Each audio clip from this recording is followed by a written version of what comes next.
Hello and welcome. Tonight's story is not one of kings or heroes. It's about the forgotten, those who lived, worked and died behind the walls of the Victorian Workhouse. If this kind of quiet history speaks to you, please like and subscribe, and write in the comments where you're watching from and what time it is. It's always fascinating to see who joins us from different corners of the world. Now, let the night grow still and listen closely. I first saw the house on a November morning when the fog had not yet burned away, and I pray you will understand that I speak not of a dwelling where families gather in warmth, but of an institution, one of those grand, purposeful buildings raised across England in those years when the Poor Law Amendment was law of the land, and mercy had been rewritten as a mathematical equation. It stood on the edge of Hackney in the north of London, a place you might pass without truly seeing, for there are many such buildings scattered across our cities and counties. Red brick and grey stone, symmetrical as a ledger, with tall windows set high in the walls, high enough that those within could not gaze out upon the world beyond, though perhaps the world was equally spared the sight of us. The gates were wrought iron, black as morning, and they swung inward with a sound that seemed to contain all finality. Behind me, the sound of the latch settling into its groove was like the closing of a book that would not be reopened. I was 42 years old when I entered, though I felt ancient already. My name, which I had carried since birth, would soon be replaced by a number. I was not yet prepared for that small erasure, though I ought to have been, given what I had already endured. But perhaps one is never truly prepared for the systematic dissolution of oneself. My husband had been a cabinet maker, a skilled man whose hands knew wood as a musician knows an instrument. He had coughed through the winter of 1844, and by spring he was gone, not dramatically, not with the sort of sudden departure one reads of in penny novels, but gradually, as though he were slowly vaporizing, becoming less substantial each day until the morning came when I touched his shoulder and found nothing there but the lingering warmth of the bed. He had been kind. This seemed significant at the time, though I learned later that kindness was merely one arrangement of dust among many. We had no children. We had saved what we could, which was not much. A cabinet maker's wages are modest, and a widow with savings is a contradiction I was not permitted to maintain. The small sum I had set aside was deemed sufficient to disqualify me from outdoor relief. The workhouse would provide what I lacked: employment, shelter, and the moral correction that society had determined I required by virtue of my poverty. I came of my own volition, you understand. This is important. No one dragged me through those gates. I presented myself to the porter, a thick-necked man with a purple nose and eyes like boiled eggs, and I stated my circumstance plainly. He did not look up from his ledger. He merely pointed down a corridor. The walls were painted a shade that might charitably be called cream, though it had taken on the hue of old parchment, stained with damp in places, and marked with the occasional handprint. Whether accidental or purposeful, I could not determine. The ceiling was high, and every sound echoed: footsteps, a distant cough, the rattle of a bucket, the creaking of hinges. Even my own breathing seemed to announce itself in that space, as though the house were listening. The master's office was at the end of a long corridor. The door was of dark wood, and beneath it I could see the trembling light of a gas lamp. I knocked, though no one had instructed me to do so. It seemed the sort of thing a person ought to do before entering another's domain. A voice called out, and I entered. The master was a man of perhaps 50 years, with a substantial belly and the bearing of someone accustomed to obedience. His desk was of polished mahogany, and upon it lay several bound volumes and a ledger not unlike the one the porter had consulted. Behind him, on the wall, hung a portrait of some dignitary or other, a man with fierce whiskers and an expression of profound certainty. The master did not rise when I entered, nor did he offer me a seat. He read through the form I had prepared, referencing the few documents I had brought: a letter from the parish overseer, confirmation of my husband's passing, proof of residence. Each paper he examined seemed to diminish me further, as though I were being reduced to a series of facts that could be filed and understood. When he had finished, he looked up at me for the first time. "You are a widow," he said. "I am, sir." "With no family to assist you?" "None, sir." "You understand the conditions of residence in this establishment?" I had been told by the parish overseer of the general nature of life within such a place. Work was provided, shelter was provided, food was provided. The rules were strict but fair. The goal was self-improvement through labour and moral instruction. These were the phrases used. "I understand, sir." He turned to a fresh page in his ledger and wrote my name, the date, and a number. He said the number aloud as he wrote it, 473. He then wrote something else, a note perhaps about my circumstances or my condition, though I could not see what words he chose to describe me. "You will be designated as an able-bodied female," he said. "You will be assigned to work suitable to your strength and capabilities. You will observe all regulations. You will maintain cleanliness and propriety. You will attend religious instruction. You will receive 3 meals daily and a bed in the women's dormitory. Your wages will be calculated at the end of each quarter and held in account against your eventual departure. Do you comprehend?" "I do, sir." "Go." He made a gesture toward the door, already returning his attention to his ledger. "The matron will attend to your admission." I turned and left the office, my heart beating in a manner I could not entirely control, though I did my best to keep my face composed. It seemed important, even then, to betray as little as possible. I did not yet understand that transparency is safer in such places than concealment, that the truly invisible are those who make themselves unremarkable. The matron was a woman named Mrs. Grindley, though I was not told her Christian name for many months, and even then learned it only by accident, overhearing a conversation between servants. She was thin in the manner of someone who had never known abundance, with a face that seemed to have been compressed into permanent disapproval. Her dress was black, entirely black, and worn in the style of an earlier decade, so that she appeared almost as a figure from a previous age, materialized suddenly into a world she did not approve of. She took me first to a bathhouse, a dim room with a large tub of lukewarm water that had the faint smell of lye and something else I could not identify. A younger woman, a pauper herself, I later learned, one who had risen to the position of bathing assistant, helped me to undress. She was efficient and kind, avoiding my eyes, which I appreciated. There is a particular shame in undressing before strangers, and I had not yet learned how to set that shame aside, as I eventually did. The water was not cold, but neither was it warm. It was simply whatever temperature the pump water had achieved by the time it had been filled into the tub, which was considerably early in the morning, I gathered, as the sun had not yet risen. I washed myself quickly, for there seemed to be an unspoken pressure to do so. The soap was harsh and grey like pumice, and it left my skin raw and prickled. When I emerged, Mrs. Grindley handed me a shift, a simple white cotton garment, worn but clean, and a grey wool dress of a cut that had been fashionable perhaps 20 years prior.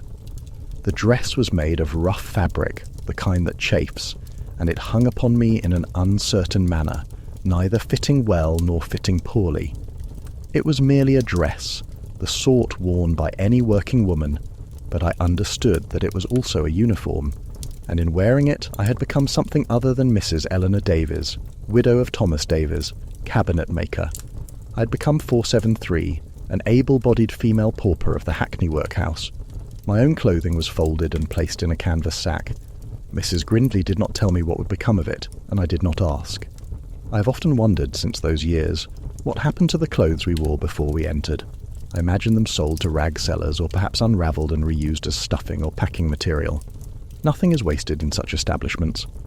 My hair was examined by Mrs. Grindley with particular scrutiny. She parted it roughly with her fingers, looking through it as one might search for insects. She made a sound of satisfaction when she found none, and instructed me to keep it in a neat braid.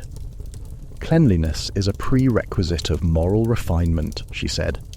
This was the first of many axioms I would hear during my time within those walls, each one presented as though it were a revelation rather than a comfortable justification for the ordering of our lives. I was then shown to the women's dormitory.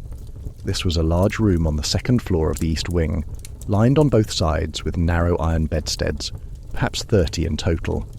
At this hour, not quite dawn, most of them were occupied by the still, prone forms of sleeping women. Some snored, some coughed. One seemed to be weeping silently, her body shaking with a rhythm that suggested a sorrow too deep or too practiced to express in sound. Mrs. Grindley pointed to an empty bed near the far end of the room.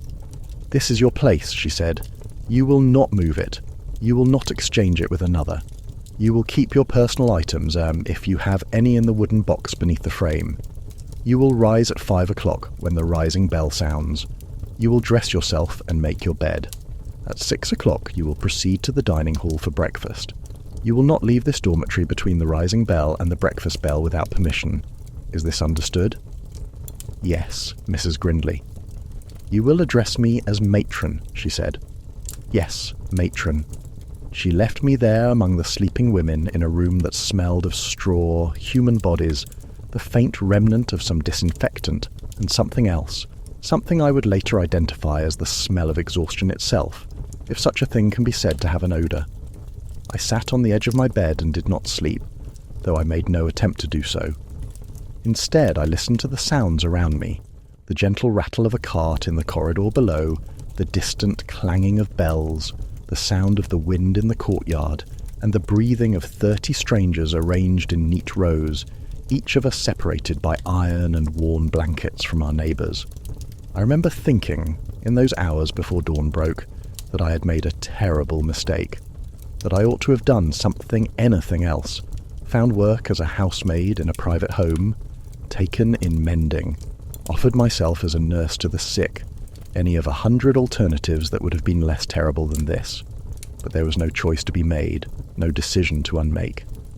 I was here now, within these walls, and I would remain here until I could be elsewhere, until I could save enough from my wages to secure a room in a boarding house, or until I faded from the rolls entirely, which seemed, in those grey, pre-dawn hours, a possibility I could contemplate without flinching. The rising bell sounded at precisely 5 o'clock. It was a large iron bell, rung by some unseen hand in a bell tower somewhere above us, and its sound was remarkably loud, almost violent in its penetration of sleep and silence. The women around me stirred, rolling from their beds with the economy of motion that comes from long practice. No one spoke. No one hurried. The room seemed to operate under its own logic, a choreography that had been refined through the accommodation of many bodies to a single space over many years. I dressed as quickly as I could, though I was unfamiliar with my new clothes and struggled with the fastenings. The woman next to me, she was perhaps 60, with grey hair and a face like weathered wood, watched me with a kind of patient tolerance and reached over to help me with a hook I had missed. "Thank you," I said. She nodded, but did not speak. I would learn over the following days that conversation before breakfast was discouraged, though not explicitly forbidden. It was simply one of those unspoken understandings that governed the conduct of the workhouse, as pervasive and inescapable as the cold that seemed to emanate from the stone walls themselves. By 6 o'clock, we had assembled in the dining hall. This was a large room with a high ceiling and tall windows set too high for anyone seated to see through them. Long wooden tables stretched the length of the room with benches on either side. The tables were worn smooth by decades of use, marked with gouges and stains that no amount of scrubbing seemed able to remove entirely. At the far end of the room was a raised platform where the master, the matron, the clerk, and the head cook stood, overseeing the distribution of breakfast.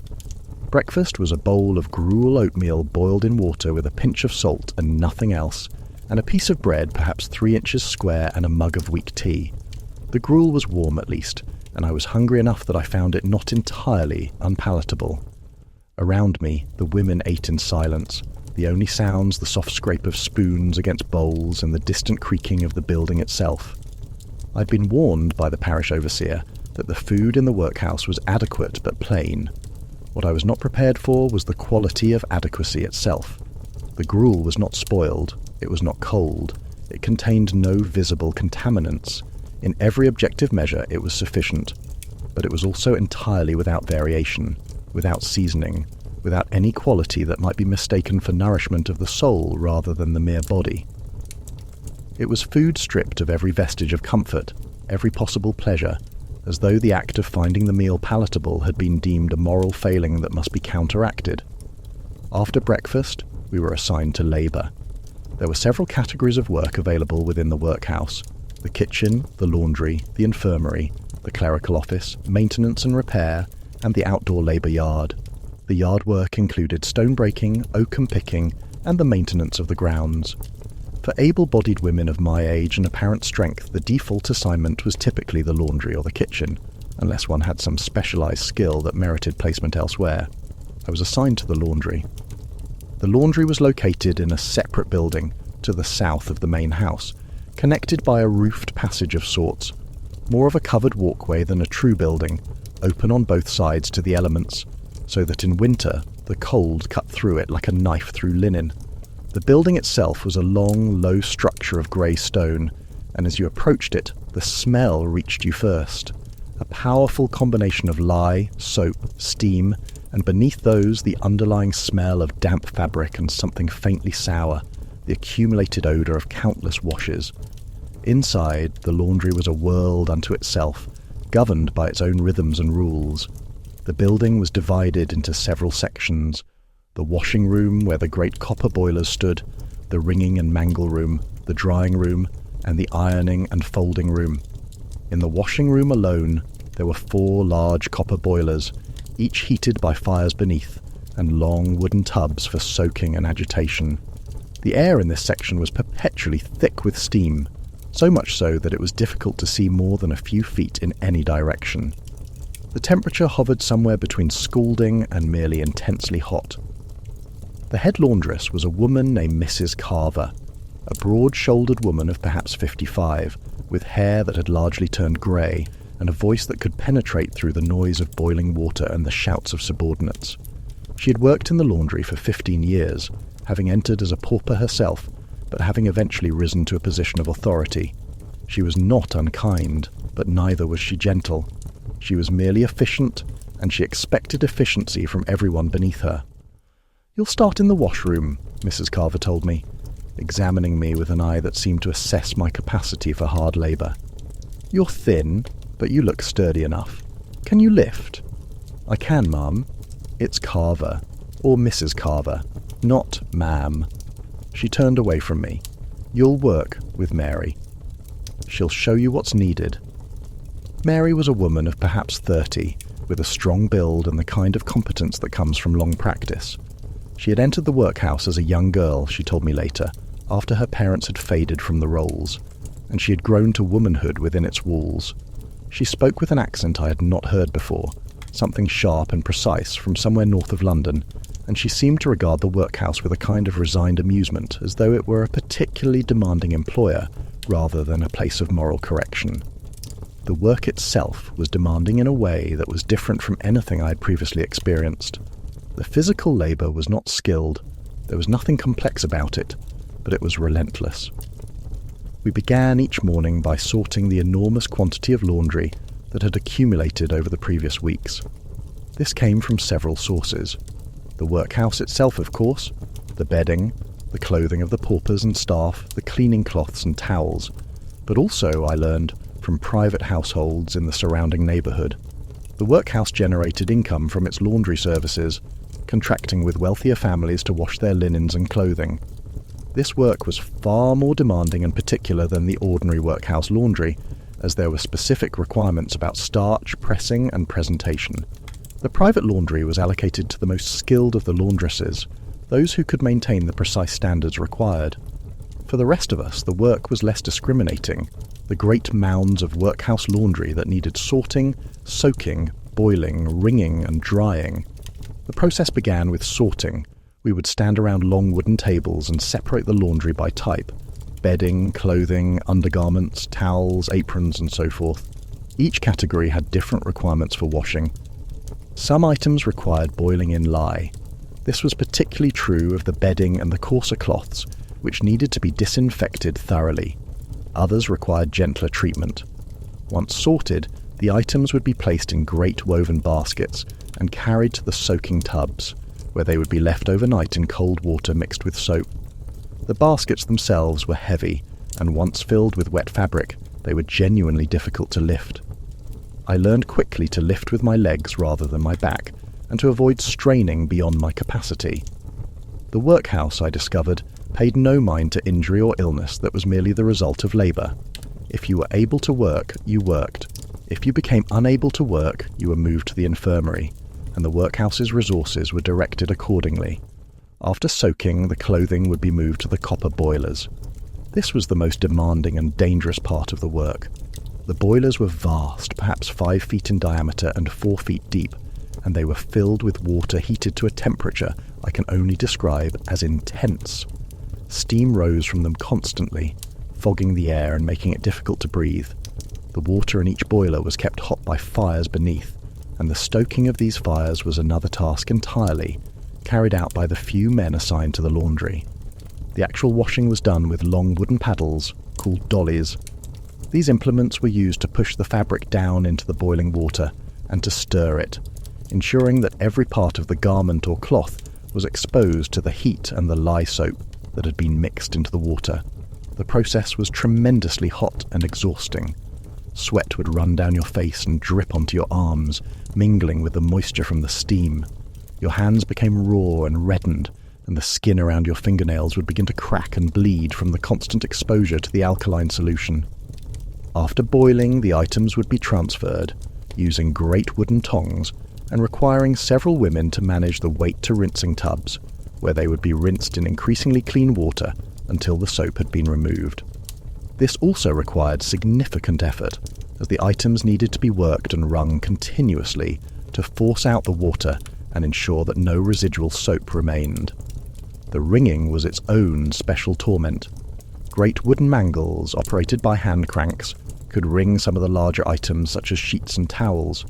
2 women would feed the item into the mangle, which had 2 heavy rollers, and as the crank was turned, the rollers would compress the fabric between them, forcing out the excess water.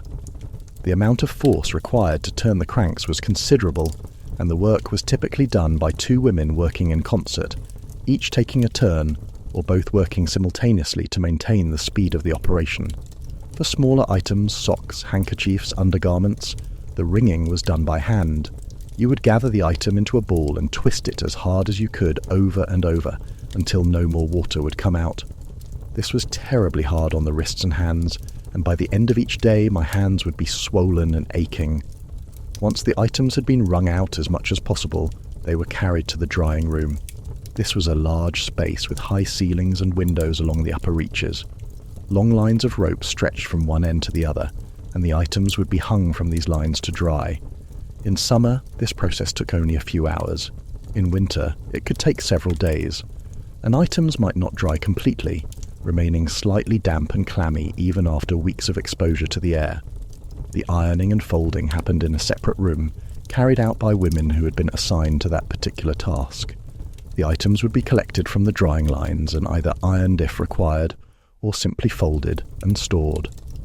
The folding required care and precision, as items needed to be placed in specific ways and stacked neatly for return to the workhouse or to the private households that had contracted the service. The work was repetitive and physically demanding. There was no variation in it, no surprise or novelty to break the monotony. Each day was identical to the previous one, distinguished only by the type of laundry being processed. Mondays were typically the heaviest days, as the weekend's accumulation of used items needed to be processed. By the end of a Monday, I would be so exhausted that I could barely make it back to the main building for supper. The hours were long. We would begin work at 6:30 in the morning. Following a breakfast of gruel and bread, we would work through the morning, then at noon we would receive a dinner, a small quantity of boiled meat, or more often a vegetable soup, with a piece of bread. The soup was often thin and watery, though it did contain some vegetables, turnips, onions, occasionally potatoes, and there was usually some fat floating on the surface, which I came to understand was valued by the other women in the laundry as a source of sustenance. I found it somewhat repellent at first, but I learned not to be particular about such things. After dinner, we would work until 5 o'clock, when a bell would sound, and we would make our way back to the main building for supper. Supper was typically a piece of bread and cheese, or bread and butter if cheese was not available, and another mug of weak tea. After supper, there would be an hour of what was called leisure time, though this was spent in the women's day room, which was a cheerless space furnished with a few wooden benches and a fireplace that was rarely lit. By 8 o'clock, a bell would sound again, and we would make our way to the dormitory. There was a ritual to this, a brief prayer delivered by Mrs. Grindley or one of the other staff, and then lights would be extinguished. Sleep came quickly, born of exhaustion rather than any sense of peace or comfort. The first few weeks in the laundry were a torment, not primarily because of any malice on the part of the staff, but simply because my body was not accustomed to such labour. My hands blistered and bled. My arms ached constantly, a deep muscular ache that persisted even into sleep. My back, which had been wrenched during the wringing work, developed a particular kind of pain that would shoot down my legs if I lifted too quickly or twisted in certain ways. I did not complain. I'd learned quickly that complaints were treated with a kind of systematic indifference. If you could still work, you were expected to work. If you could not, you were moved to the infirmary, where different and equally difficult labour awaited. The workhouse was not a place of coddling or sympathy, and to expect either was to set yourself up for disappointment. Mary, my workmate, took pity on me to some extent. She showed me how to tape my wrists with scraps of cloth to reduce the strain on the joints. She warned me about the danger of the steam, how the sudden inhalation of scalding vapour could damage the lungs, and how one woman had collapsed after years of exposure and had to be transferred to the infirmary, where she spent her final months in a state of semi-consciousness, unable to speak or eat properly. "You'll toughen up," Mary told me. "The body adapts. Within a month you won't feel it much at all. Well, you'll feel it, but you won't mind it as much. There's a difference, see?" She was right. Within a month my hands had developed a kind of toughness, a thickening of the skin that was less susceptible to blistering. My back, though it continued to ache, developed a kind of accommodation to the strain. And my mind, which had initially recoiled from the repetitiveness of the work, began to find a way to exist within it, to be present for the labour without being entirely consumed by it. I would find myself slipping into a kind of meditative state while working, my hands continuing their motions while my mind wandered to other places and times, to memories of my husband, to considerations of how I might eventually save enough to leave this place. The other women in the laundry were a mix of ages and backgrounds. Some, like Mary, were long-term residents who had grown to adulthood within the workhouse. Others were widows like myself, driven by circumstance to seek shelter and work within these walls. Still others were women who had committed some minor infraction, drunkenness, promiscuity, or simply the inability to support themselves independently, and had been ordered by the parish to enter the workhouse as a form of correction. There was a hierarchy among the paupers, though it was less formal than the hierarchy of the staff. Those who had been in the workhouse longest had a kind of authority, born not from any official position, but from familiarity and the respect that comes from having survived. Those who possessed a particular skill, who could manage the mangles more efficiently, or whose hands could coax starch and press creases into the finest of linens, were valued and given slightly better assignments or more comfortable working conditions.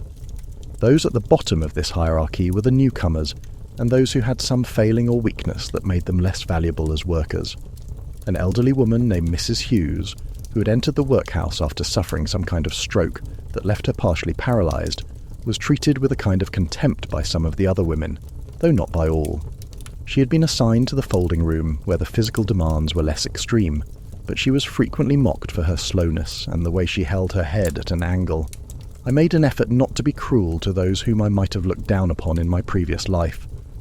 I had learned, very quickly, that any of us could find ourselves at the bottom of the hierarchy in an instant. An injury, an illness, a mistake that offended the wrong person, and your status could plummet. Conversely, a bit of kindness could create an ally, and allies were valuable in a place where the formal structures of authority were indifferent to your personal suffering. Mary and I became something like friends, though I hesitate to use that word, as it seems too warm for a relationship built on proximity and shared labour, rather than genuine affection. We were, at the very least, comfortable in each other's presence, and we looked out for one another. If one of us was struggling on a particular day, if the pain was worse than usual, or if some difficulty in the dormitory had left us weakened by poor sleep, the other would find ways to carry more of the work, to ensure that our combined output was sufficient, that neither of us would be noticed as lagging. There were moments, I remember, when a kind of camaraderie would emerge among the women in the laundry. Moments when the relentless nature of the work seemed almost bearable because we were bearing it together. These moments were rare and fleeting, but they mattered. I recall in particular an afternoon in February, my 3rd month in the workhouse, when Mary began humming a hymn as we folded dried sheets. Her voice was not particularly good, and she kept losing the words, but there was something in the sound of it, something so defiant in its assertion of humanness in that cold, steam-filled space that I found myself joining in. And then another woman, and then another, until there were perhaps a dozen of us humming together as we worked. Mrs. Carver said nothing. She was in the ironing room at the time, and she did not come to stop us. Perhaps she did not hear us. Perhaps she simply chose not to hear. In any case, that moment of collective humming felt like an act of rebellion and survival both, a small assertion that we were more than the roles the workhouse had assigned us, more than the labour that consumed our days. I spent just over 7 years in the workhouse, though I did not always remain in the laundry. This time was divided in my recollection, not primarily by months or years, but by seasons and by the particular illnesses and crises that mark the passage of time in such an institution. My first winter was the most difficult, I think, because I had not yet learned how to manage my body in such conditions. The workhouse was terribly cold. The main building was heated by fires in the large rooms, the dining hall, the day room, but the dormitories were not, and neither were the corridors or the smaller rooms. The laundry building had its own heat from the boilers, but you paid for that warmth with exposure to the scalding steam and the intense temperatures that made the summer months almost unbearable. We were issued thin woolen blankets that had been used for decades and had worn to almost translucent places in spots, and in winter an additional blanket was provided. The bedding was changed irregularly, perhaps once per month, and the mattresses were thin straw tick that rustled when you moved on them. The iron bedsteads themselves were cold to the touch and seemed to suck the warmth from your body. Many of the women developed terrible coughs as the winter progressed. The dampness and the cold, combined with the respiratory irritation from the laundry steam, created a perfect situation for the spreading of disease. I was fortunate to escape serious illness that first winter, though I coughed constantly and suffered from what I assumed was a lingering cold that persisted for several months. Spring brought a change, though not necessarily an improvement. The weather warmed, and the ice and frost that had made the covered walkway to the laundry treacherous began to melt. But with the warming came the return of various insect pests. Lice became a problem in the dormitory, and the occasional case of fleas. Once each month we were taken to the bathhouse, and our clothing was searched for lice, and any that were found were crushed between the fingernails. If an infestation was particularly bad, the offending individual would have her head shaved, which was considered a shameful punishment. The summer of 1846 was very hot. The laundry became almost unbearably oppressive, with temperatures that seemed to exceed anything the human body could reasonably tolerate. Several of the women collapsed from the heat, and 2 had to be moved to the infirmary. I was grateful for my youth and relative robustness. I was only 43 at the time, though I felt much older, and I was able to continue working through the heat, though I found myself drinking enormous quantities of water and moving as slowly as I could while still accomplishing my assigned tasks. It was during that summer that I saw, for the first time, one of the punishments that the workhouse could mete out. A woman named Catherine, who was perhaps 30 years old and had entered the workhouse with her 2 children, was discovered to have been stealing food. Her theft was discovered almost by accident. She had been seen by one of the cook's assistants taking a portion of bread from the kitchen, where she had been assigned to work a few days per week. Catherine was called before the master for a discipline hearing. She was gone from the dormitory for the better part of a day. When she returned, it was with an order of confinement. She was to spend 3 days in the punishment cell, a small room in the basement of the main building where no light entered except through a small grill in the door. During her confinement, she would receive only bread and water. After her release, she would be assigned to hard labour in the oakum yard, one of the most demanding and disagreeable of the workhouse tasks. Catherine had 2 young children, a boy of perhaps 7 and a girl of about 5. According to workhouse regulations, they were housed separately from her, the boy in the boys' ward, and the girl with the younger children. She was permitted to see them for a brief period once per week on a Sunday afternoon, but the separation was otherwise absolute. When it became known that Catherine had been confined for stealing food, the general assumption was that she had been motivated by a desire to feed her children, who received the same sparse rations as everyone else in the workhouse. I remember thinking, with a kind of numb despair, that this was the nature of the place. The rules were constructed in such a way that even the impulse toward maternal care became a transgression worthy of punishment. The workhouse did not permit you to care for your children as though they were yours. You were merely one pauper among many, and your children were fed according to their station, not according to their mother's wish to feed them. Catherine survived her punishment, though she emerged from the punishment cell noticeably diminished. The 3 days of confinement and meagre food had taken something from her, some reserve of strength or resilience that she had possessed before. She was assigned to the Oakham Yard as promised, and I saw her only occasionally after that, in the dining hall or passing through the corridors. She had the hollow look of someone who was slowly fading, and within a year she had faded from the rolls entirely. I do not know where she went, back into the world beyond the walls, or into the infirmary from which she did not emerge. We did not ask such questions. It was easier not to know. The winter of 1847 brought something far more terrible than mere cold and discomfort. A fever came to the workhouse, spreading through the dormitories with terrifying speed. It began in November, manifesting first in the children's ward, where a child of perhaps 4 years old fell ill with a high fever and violent coughing. Within days, the fever had spread to the older children, and then to the adults. The illness was unlike anything I had previously witnessed. Those who contracted it would lie in their beds, shaking with chills, their skin burning to the touch, their minds sometimes confused or delirious. Some coughed so severely that blood stained the handkerchiefs they used. Others lay quietly, as though they had withdrawn from life itself and were waiting only for death to complete the journey. The infirmary was soon overwhelmed. Every bed was filled and mattresses were placed on the floor to accommodate the additional patients.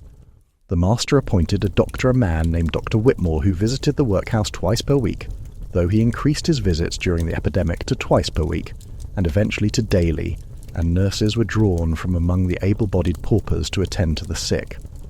I was not assigned to nursing duty, and I was grateful for this, as I was certain that such an assignment would have meant infection and probable death. Instead, I remained in the laundry, where an additional burden fell upon us, the washing of the bedding and clothing of those who were ill. These items were kept separate from the regular laundry, and they were given special treatment boiled for longer periods, in water to which additional lye had been added. Mrs. Carver handled this work herself, directing us to treat these items with utmost care, and to take precautions against contamination. I remember standing over the boiling water, watching the steam rise, and thinking that the fever was visible in that steam, that I was breathing in the essence of the illness, that I would certainly fall ill myself, and that there was nothing I could do to prevent it. But I did not fall ill, though many others did. Of the perhaps 140 paupers housed in the workhouse at that time, nearly 50 contracted the fever. Of those 50, perhaps 12 faded from the rolls, whether to recovery and departure, or to some quieter end, I could not say with certainty. One of those who died, for I am reasonably confident in retrospect that death was the cause of departure, was Mary, my workmate in the laundry. She began to complain of aches and chills on a Tuesday morning. By Wednesday evening she had a fever. By Friday she was in the infirmary. I was permitted to see her once on a Sunday afternoon during the visiting period. She lay in a narrow bed, surrounded by a dozen other patients in a large ward that had been hastily prepared in what was normally a storage room. The windows were covered with cloth to block the cold draughts, and the air was thick with the smell of illness and the various preparations that Dr. Whitmore prescribed: camphor, carbolic acid, and something else I could not identify. Mary recognized me, though her eyes were unfocused and her skin had taken on a waxy, translucent appearance. Her hair, which had always been neat and controlled, hung in damp strands around her face. She tried to speak, but her voice was barely audible. "Eleanor," she managed, "you must not work too hard. Promise me you will not work too hard." "I promise," I said, though the promise seemed meaningless even as I made it. "They say," she paused, gathering strength, "they say the vapours can be prevented by vinegar. Soak cloths in vinegar and keep them near your face. It worked during the last fever. I remember. It worked. I did not know whether this was true or merely a comfort she had constructed for herself, but I nodded solemnly and told her I would try it. She seemed satisfied by this, and she closed her eyes. I sat with her for the remainder of the visiting period, no more than an hour, and when I left, I knew with a certainty I could not articulate that I would not see her alive again. She faded from the rolls on a Tuesday, the doctor said, meaning she passed beyond in the early hours of the morning. I did not attend a funeral, as no funeral was held. Those who died in the workhouse were buried in unmarked graves in the workhouse graveyard, a small plot of land to the east of the main building. The burial was carried out by the gravedigger and his assistant, with a brief prayer by the master or the matron, but no ceremonial attendance by the other paupers. After Mary's death, I felt the workhouse more acutely than I had before. Previously, I had been able to maintain a kind of distance from my circumstances, to view them as temporary, as a purgatory from which I would eventually emerge. But the death of Mary, who was strong, who was competent, who had seemed to have managed her life within the workhouse with a kind of successful resignation, taught me that there was no guarantee of emergence, that the workhouse could become one's final destination, that one could simply fade from the rolls and cease to be. The fever subsided by spring, the warmer weather seemed to arrest its progress, and by May it had disappeared entirely. The infirmary was gradually cleared, the makeshift wards were dismantled, and life within the workhouse resumed its normal rhythm. But the fever had changed something fundamental in the atmosphere of the place.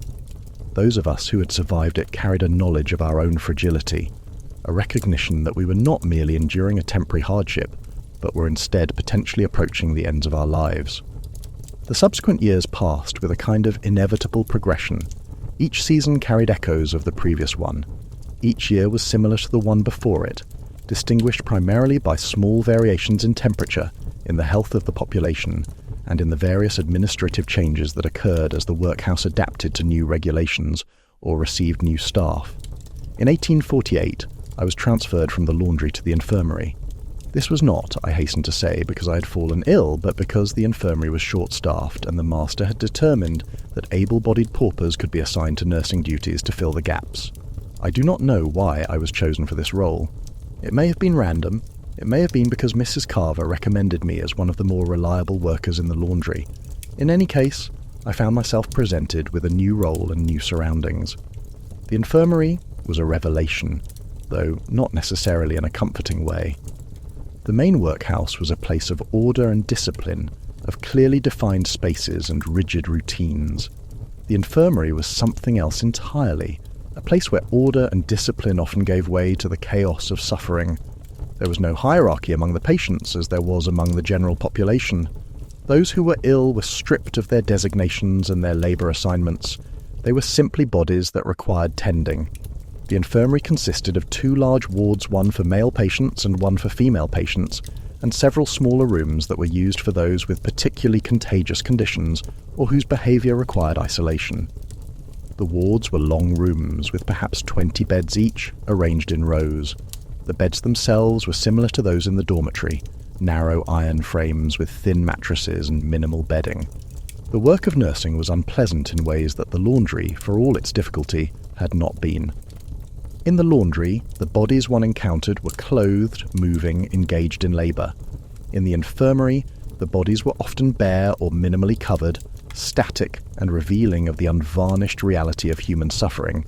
I learned to change the bedding of patients who were unable to move themselves, to wash bodies that could not be washed otherwise, to empty chamber pots and collect the evidence of illness that they contained. I learned to recognise the symptoms of various diseases, the rash of typhus, the shallow breathing of those approaching their final hours, the tremors that preceded delirium. The smell of the infirmary was something that I struggled with, even after months of working there. It was not a single smell, but a composition of many. The smell of sickness itself, a sour, slightly sweet odour that seemed to emanate from the bodies of those who were ill. The smell of the various medicaments that the doctor prescribed, carbolic acid, iodoform, camphorated oil, the smell of the antiseptics and the lime that was used to disinfect the wards, and beneath all of these the smell of human waste, both from the chamber pots and from the inevitable accidents that occurred. Dr. Whitmore was a man in his early 60s, with a methodical manner and a genuine concern for the welfare of his patients that I had not anticipated. He was not sympathetic in a sentimental way, but he was thorough in his examinations and thoughtful in his prescriptions. He would spend time explaining to those of us working in the infirmary what each patient's illness was, what the course of the disease would likely be, and what treatment was being attempted. The body has resources, he would say. Often, the most important thing we can do is support those resources. Keep the patient warm, provide adequate nourishment, keep the space clean. The body will do the rest, if it can. There was something almost philosophical in his approach, a recognition that our power over disease was limited, and that often the best we could do was prevent harm rather than actively cure. I respected him, and I think he respected me, though we never spoke of anything beyond the demands of the work itself. Over the course of my time in the infirmary, I witnessed many deaths. Some were sudden. A patient would be admitted with a severe injury or a rapidly progressing fever, and within a day or two they would be gone. Others were slow, a gradual weakening over weeks or months until the body simply ceased to function. I learned to recognize the signs that death was approaching, the coolness of the extremities, the rattling sound in the throat as the lungs filled with fluid, the glazing of the eyes, the final gasping breaths. I did not find this work crushing in the way I might have anticipated. Perhaps this was because I had already been ground down by several years in the workhouse, and the additional weight of witnessing death seemed merely one more burden among many. Or perhaps there was something in the work itself that was meaningful, a recognition that I was providing what comfort and care I could in a place where comfort and care were in short supply. There were moments of connection with the patients, though these were necessarily limited by the nature of the workhouse itself.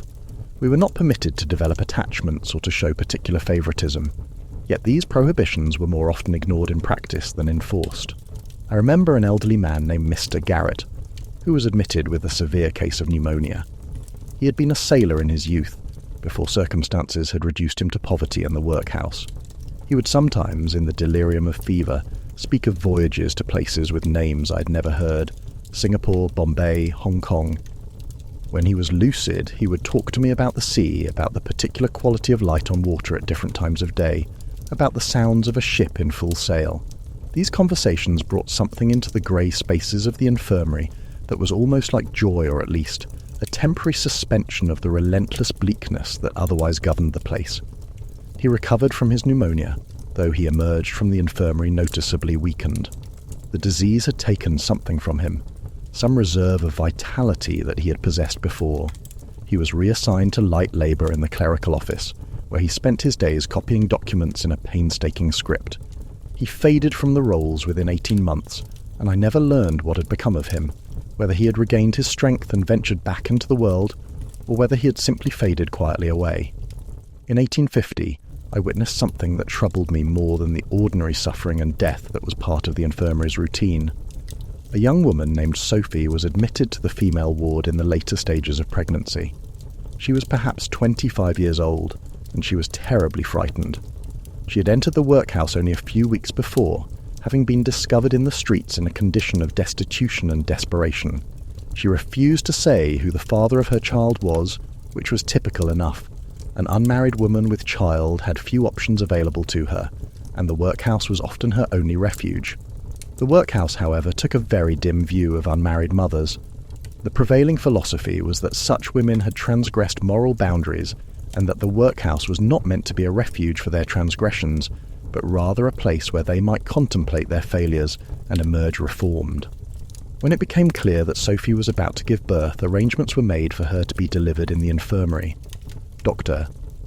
Whitmore was called in, and several of us who worked in the infirmary were prepared to assist. The labour was long and difficult. Sophie cried out in pain, though the cries were stifled by her awareness of the rules against excessive noise or emotional display. After perhaps 18 hours, a daughter was born, a small but apparently healthy infant.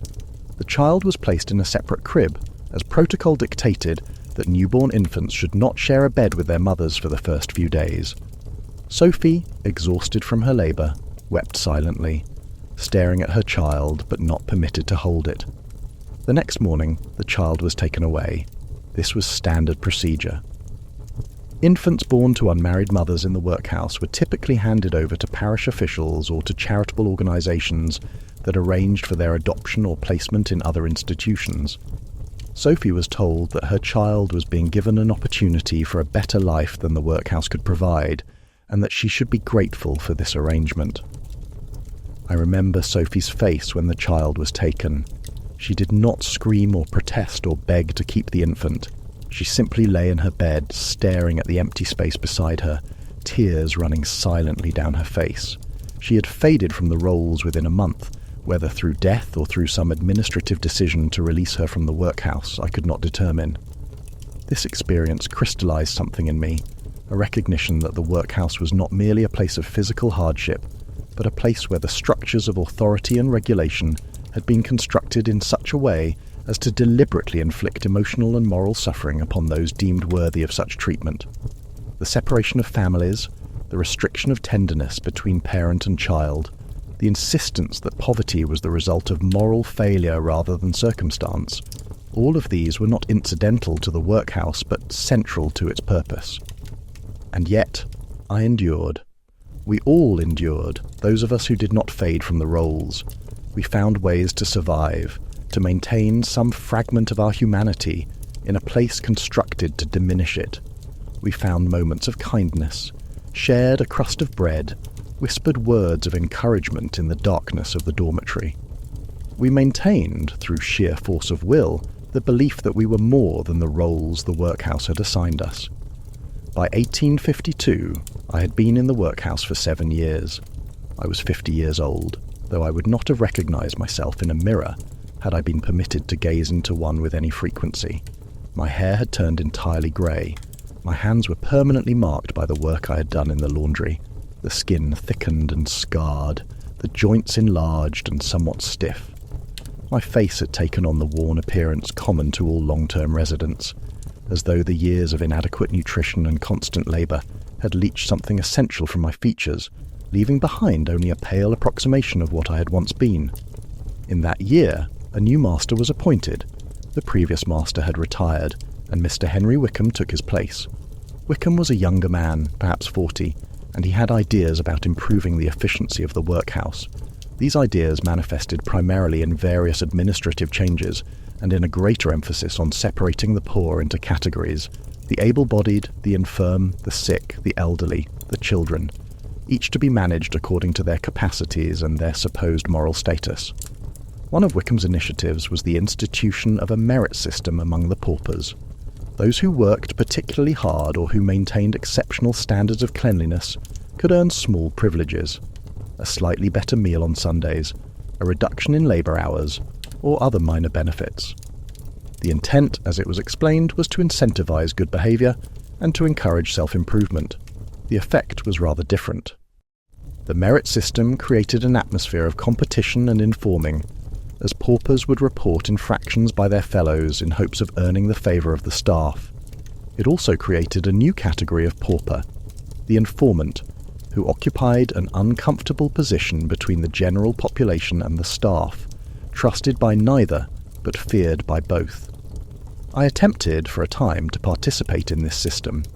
I returned to work in the laundry, being deemed no longer useful in the infirmary, where younger women were preferred. I worked with particular diligence, attempting to earn some of the minor benefits that the merit system offered. I managed to earn a slight improvement in my status. I was permitted to take my meals in a smaller, separate dining area with a handful of other senior workers, but the effort required to maintain the level of performance necessary for this recognition exhausted me in ways that the ordinary labour of the laundry had not. After a year of this, I abandoned the attempt. I allowed my standards to slip slightly, accepting the minor infractions that would reduce my status, in exchange for being relieved of the necessity of constant vigilance and effort. This may seem a surrender, and in some ways it was, but it was also a kind of wisdom, the recognition that the reserves of energy and will that I possessed were finite, and that I could not expend them all in pursuit of benefits that were ultimately insignificant. In 1853, I became seriously ill. I'd suffered from various minor complaints over the years, coughs, fevers, the occasional digestive disturbance, but this illness was different. It began with a pain in my chest, a kind of tightness that made breathing difficult. The pain would come and go, worst when I was engaged in the more strenuous work of the laundry, but present even during my hours of rest. I did not report the illness. In the workhouse, to report illness was to be removed from regular labour and assigned to the infirmary, which meant a reduction in rations and a vulnerability to the various contagious illnesses that inevitably arose in such a place. It was better, I'd learned, to endure what one could and to report only those illnesses that were so severe that they could no longer be concealed. But the pain persisted and worsened. Eventually I collapsed while working, falling to my knees in the steam-filled washroom and unable to rise. Mrs. Carver, who had remained in her position throughout the years of my residence, took one look at me and sent me to the infirmary without waiting for my protest. Dr. Whitmore examined me carefully, listening to my heart and lungs with an instrument he called a stethoscope, asking me about my symptoms and the history of my complaint. When he had finished, he told me, in a manner that was kind but direct, that my heart had been damaged by years of labour and by the conditions I had endured. "The body is remarkably resilient," he said, "but it has limits. You have exceeded yours. You will require rest and lighter labour. Whether your heart will recover sufficiently to permit a return to your previous work remains to be seen."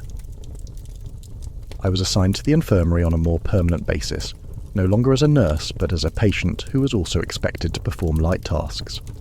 I was permitted to remain in the main dormitory, rather than the infirmary ward, but I was excused from the heavier labour. Instead, I was assigned to mending the repair of torn clothing and bedding, and to light cleaning duties. This assignment was paradoxically one of the most comfortable positions I had occupied in the workhouse. The mending work was done in a room that was warm and reasonably well lit. It required no great exertion. I could work at my own pace, and there was even a kind of meditative quality to it, the repetitive motions of stitching providing a framework within which my mind could wander. It was during this period of relative comfort that I began to truly reflect on my circumstances and on the time I'd spent within the workhouse walls. I'd been here for 8 years now. I'd entered at 42, and I was now 50 years old. The outside world, the world beyond the gates, had continued on, but I had been removed from it. I did not know what had become of my house, what changes had occurred in my neighbourhood, whether any of my former friends or acquaintances had thought of me, or wondered what had become of me. I had no money. The workhouse had held my wages in account, as the master had explained during my admission, but I had never been shown any accounting of what I had earned, or what remained of it. When I inquired about this, I was told that the matter would be attended to when and if I left the workhouse, but that such accounting was complicated by the various costs of my maintenance and care, which were deducted from my wages. I understood, without being explicitly told, that I would never see any meaningful portion of the money I had earned. The wages I had received were nominal, perhaps a few shillings per month, and the deductions for food, shelter, and other costs likely consumed every penny and more. The system was constructed in such a way as to ensure that a pauper could never accumulate sufficient resources to leave the workhouse. I had resigned myself to this. I understood now that the workhouse was not a temporary refuge but a permanent condition, that I would likely spend the remainder of my life within these walls.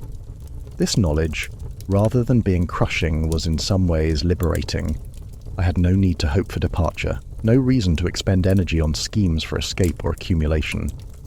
I had only to endure, to maintain myself in as comfortable a state as the workhouse would permit, to find what small pleasures were available. There was a particular stone on the wall of the mending room where I worked that caught the afternoon light and created a kind of reflected glow in the space where I sat. On clear days, this light would warm the top of my head and my shoulders, and it would carry with it a sense of connection to the world beyond the walls.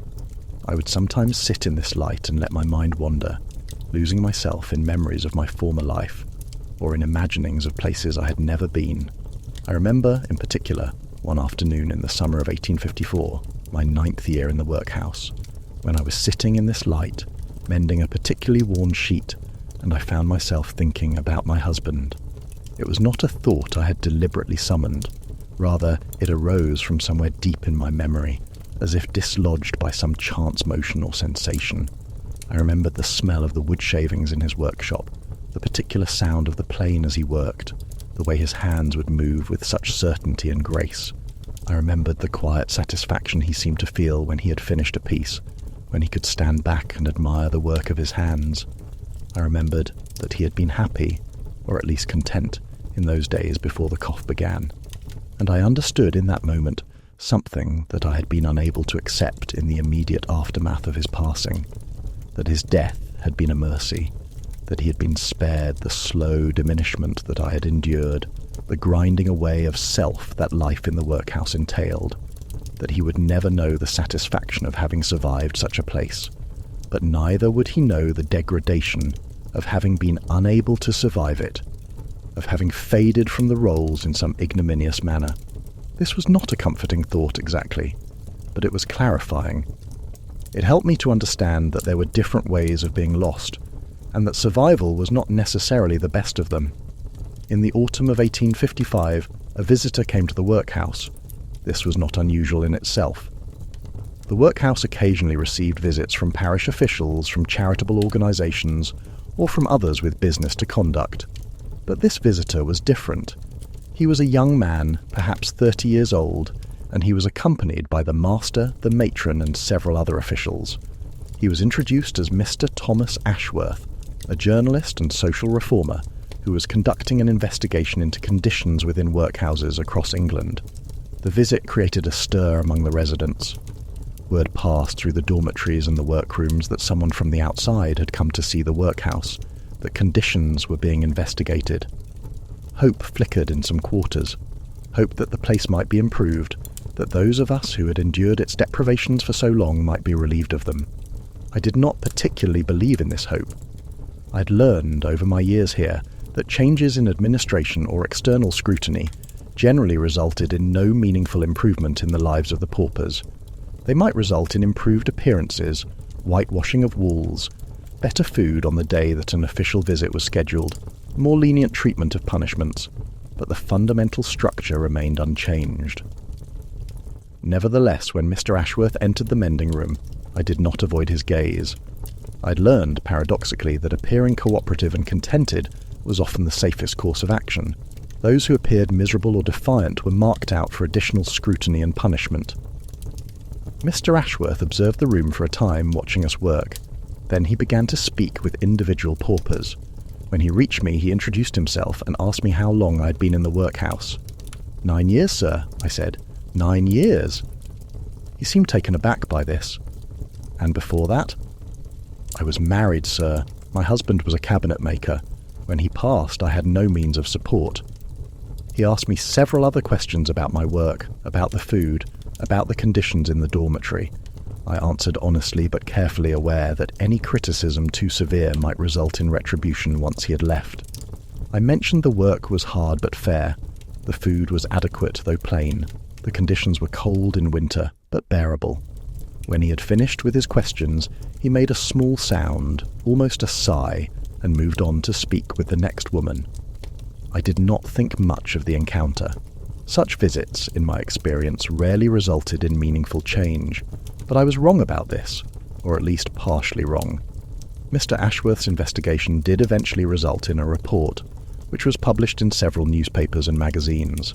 The report was critical of conditions in workhouses, and of the Hackney workhouse in particular.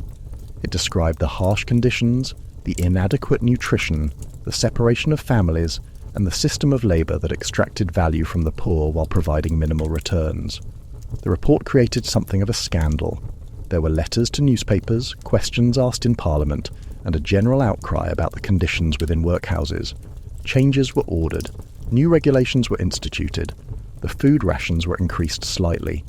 The regulations regarding the separation of families were relaxed somewhat. And, most significantly, a new master was appointed, someone less concerned with strict discipline than with the proper administration of the workhouse according to the new regulations. These changes did not transform the workhouse into a pleasant place. It remained fundamentally what it had always been, an institution designed to provide minimal care while enforcing labour and instilling moral lessons through deprivation. But the changes did represent a kind of acknowledgement that the previous conditions had been excessive, that the suffering had exceeded what could be justified, even by the standards of the time. For me personally, the changes meant very little.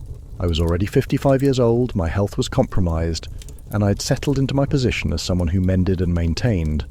The slightly improved food and the marginally more lenient enforcement of regulations were welcome, but they did not represent any fundamental change in my circumstances.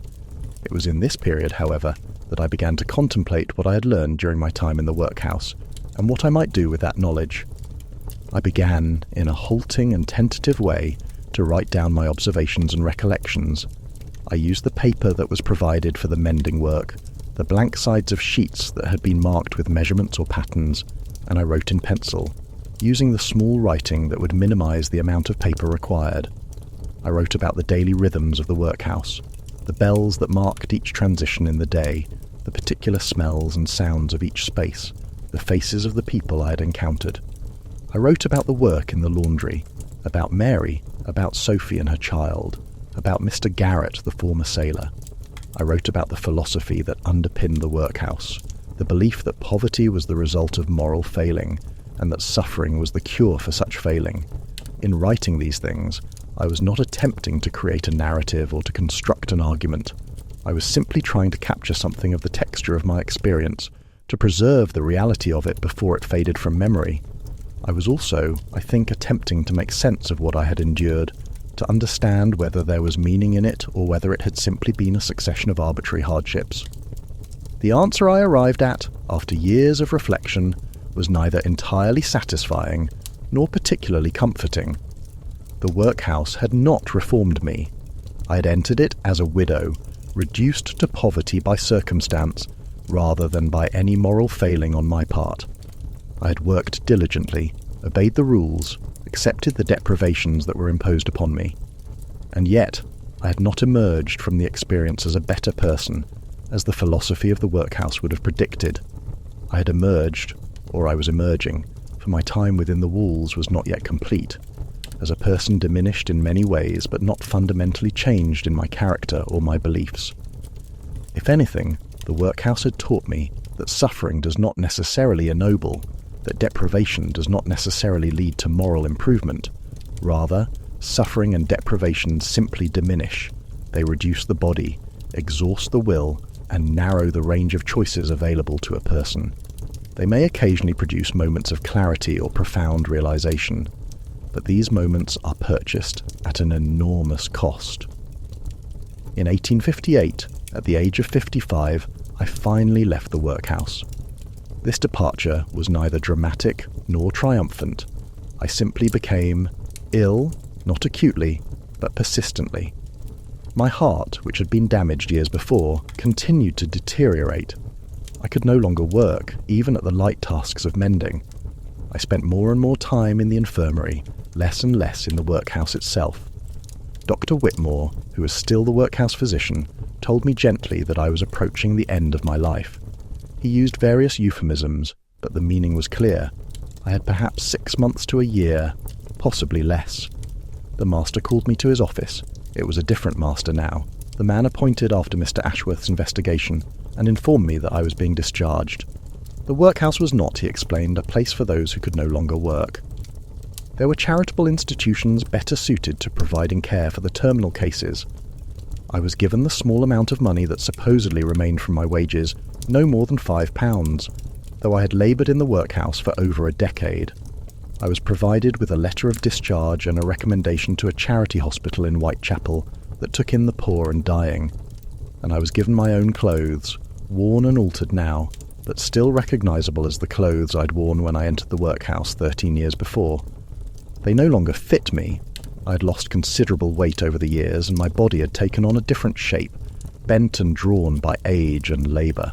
I had to have them adjusted by one of the women who did mending, and even then they hung upon me in an uncertain manner. On the morning of my departure, I walked to the gate of the workhouse. It was autumn again, the light grey and pale, the temperature cool. The journey to Whitechapel took several hours by foot. I was not given money for a cab, and I stopped several times to rest, my heart protesting the exertion. The charity hospital was a grim enough place. though not quite as oppressive as the workhouse. I was assigned a bed in a ward with perhaps 20 others in similar circumstances. Most of us were there to await the end, to receive minimal comfort and care while we faded from the rolls. I lived there for 11 months. The pain in my chest gradually increased, and my breath became more laboured. But the hospital provided something the workhouse had not: the acknowledgement that suffering at the end of life was not a moral trial, but a physical reality that should be mitigated where possible. I was given small doses of laudanum to ease the pain. I was permitted to sit in the hospital garden on clear days. I was treated by the nurses with a gentleness that I had almost forgotten existed.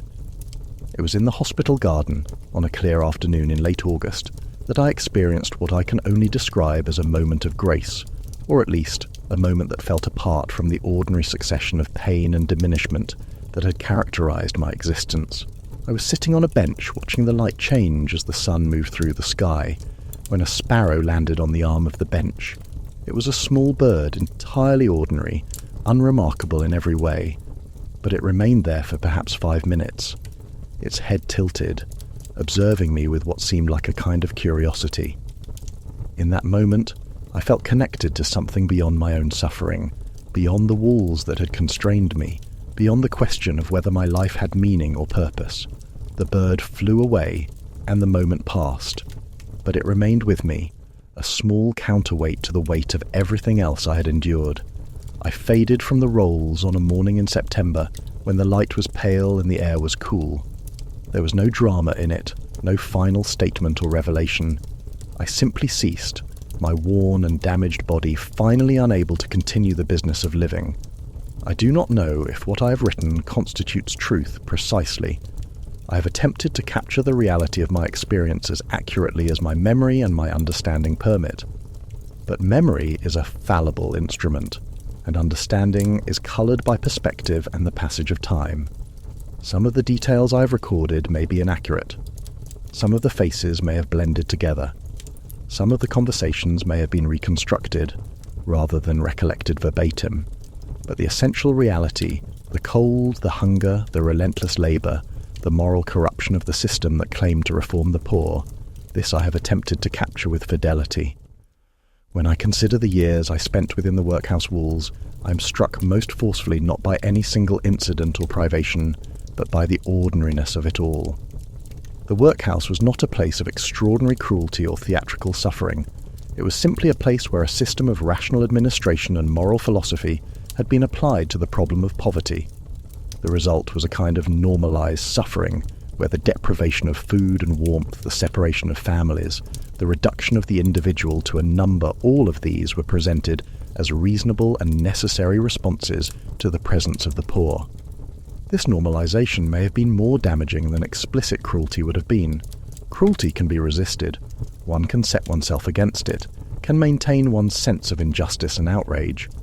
But normalized suffering presented as inevitable and deserved, is more difficult to resist.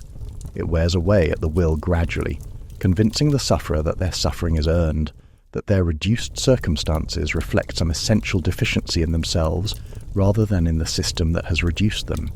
I have often wondered, in the years since my departure from that place, whether I emerged changed, whether the workhouse, for all its philosophical claims about moral reform, actually transformed me in any fundamental way.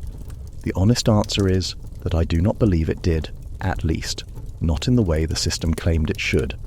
I entered the workhouse as a widow, brought low by circumstance. I emerged from it as an old woman, diminished by labour and deprivation. I had committed no moral transgression. My poverty had not resulted from drunkenness or profligacy or any other vice. It had simply resulted from the death of the man who had supported me and my own inability to support myself in a world that offered women few options. The workhouse did not reform me because there was nothing in my character that required reform. What it did, instead, was to grind away at me, to extract from me the labour of 13 years without providing adequate compensation, to separate me from the world beyond its walls, to teach me that I was less than fully human, that my labour was worth less than the sustenance required to perform it. Was there meaning in this? Was there some moral purpose or lesson to be drawn from my suffering? I've contemplated this question for many years, and I've come to the conclusion that the answer is no. Suffering does not ennoble unless we deliberately choose to allow it to do so. And even then, the nobility of such a choice seems less a triumph of the spirit and more a concession to the inevitability of circumstance. What I learned in the workhouse, if I learned anything at all, was this: that human beings are remarkably resilient, but that their resilience is not infinite. That kindness between individuals, a shared crust of bread, a moment of humming together, an acknowledgement of shared misery. These are not luxuries but necessities, the thin threads that prevent complete dissolution. That systems of administration and regulation, no matter how logical or carefully constructed, cannot account for the full complexity of human suffering.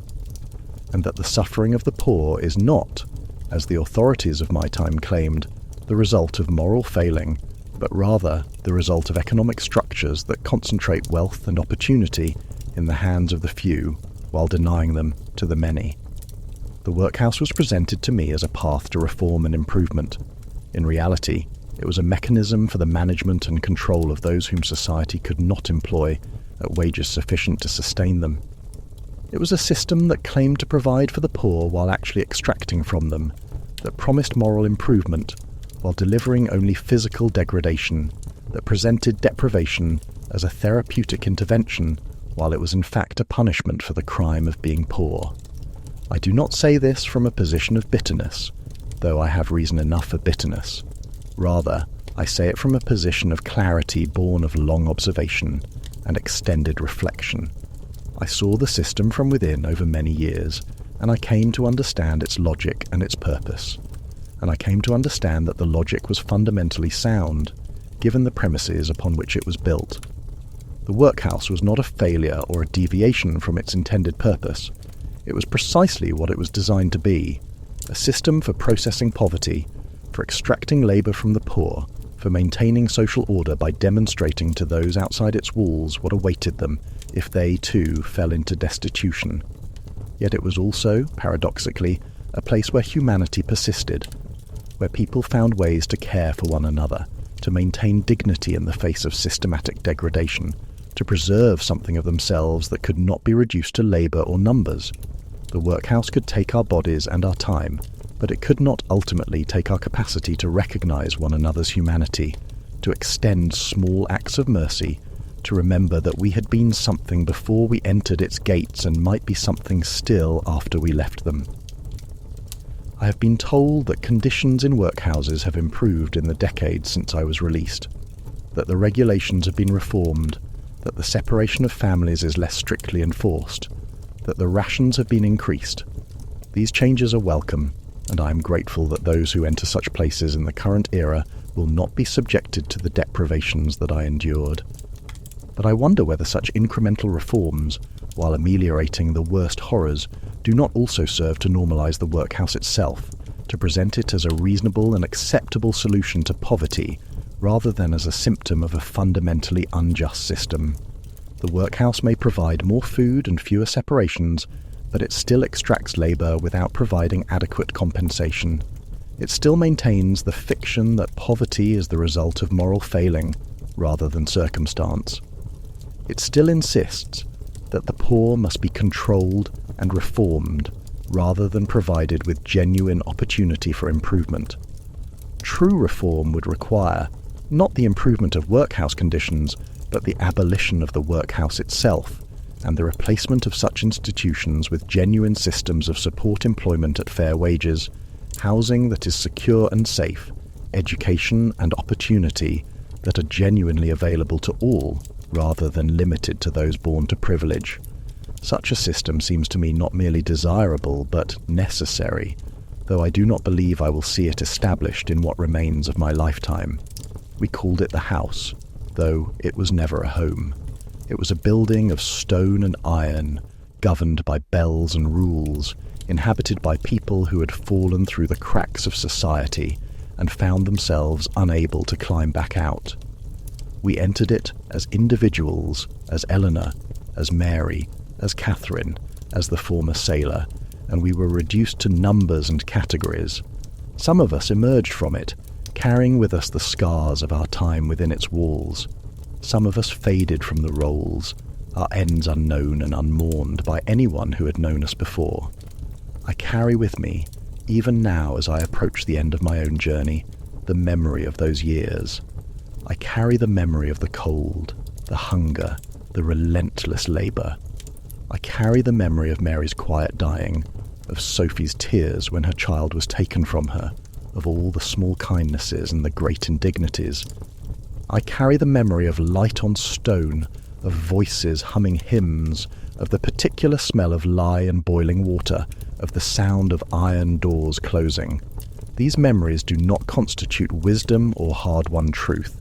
They are simply the accumulated residue of lived experience, the small details and impressions that remain after everything else has been stripped away. I offer them not as a moral lesson or a political argument, though they contain both. I offer them as testimony, as a record of what it was like to be poor in England in the middle of the 19th century, to be processed through the workhouse system, to endure years of systematic degradation in the name of reform and moral improvement.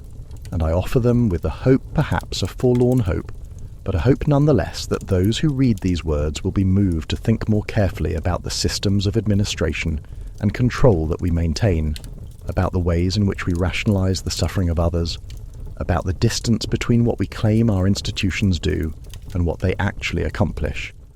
The workhouse left part of me behind the part that believed suffering was a virtue, that deprivation was a teacher of moral lessons, that the poor deserved their poverty, and that the workhouse was a reasonable response to it.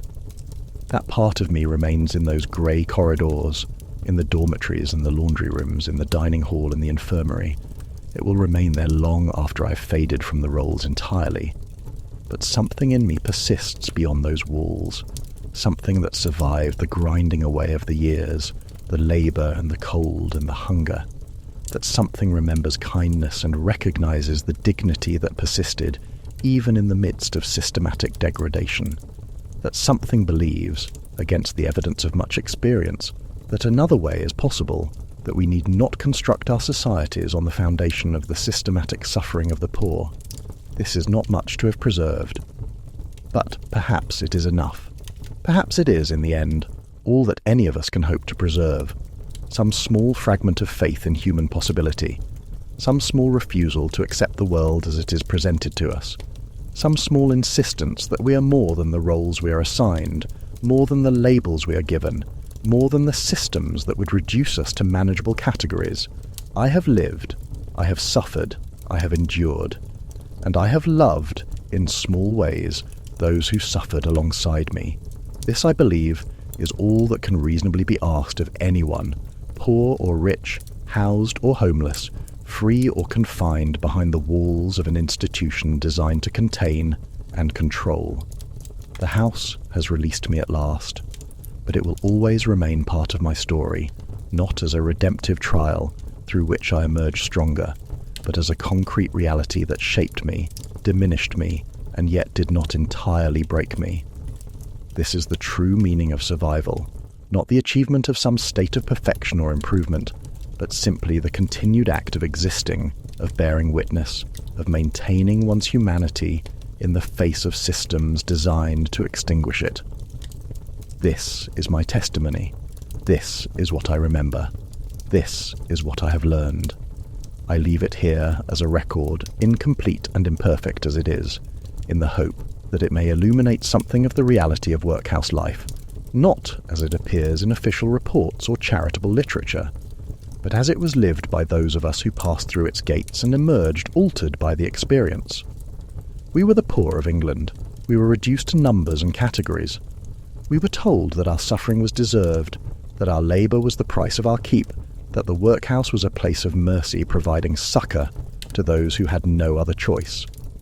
We were, in short, the subject of a great moral and social experiment, and we bore the cost of that experiment in our bodies and our spirits. Whether any lessons can be drawn from our suffering, whether any good has come from our passage through those halls, I cannot say with certainty. But I can say that we existed, that we endured, that we maintained something of our humanity in the face of systems designed to strip it away, And perhaps that, in the end, is what matters most. Not the grand narratives of reform and progress, but the simple fact of our persistence, our refusal to be entirely consumed by the machine designed to process us.